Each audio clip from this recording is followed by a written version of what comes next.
Ya saltó, saca el brazo. Chinel, pide tu cambio. Ya da. ¿Ya viste lo que estamos haciendo con Fátima? Ir a recuperar. Eso lo hiciste muy bien en el partido de la Diva. De hecho, ¿cierto? Entonces ahorita se te va a facilitar. Vas a entrar por Cecilia.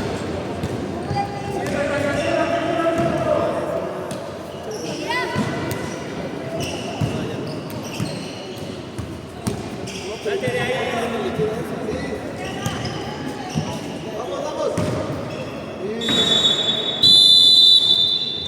Ceci, vente.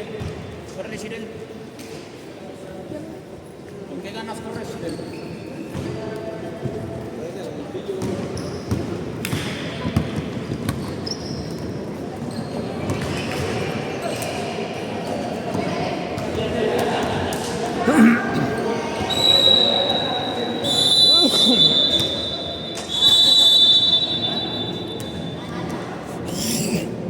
Vas a pedir tu también por favor.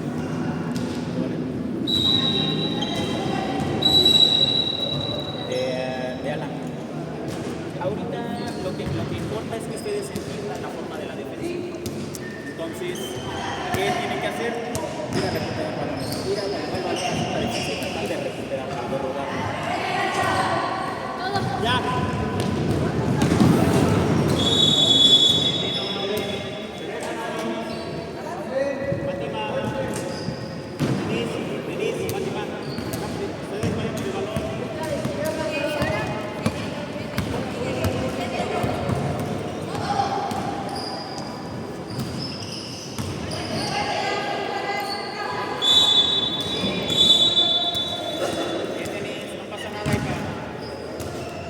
¿Ya pediste tu cambio?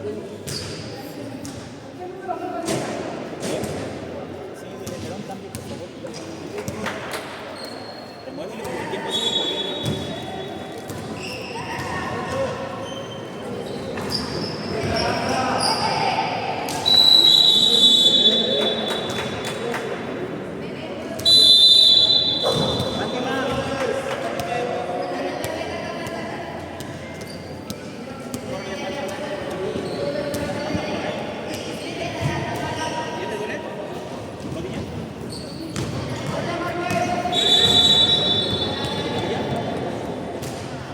Del que te desguinzaste de la otra vez.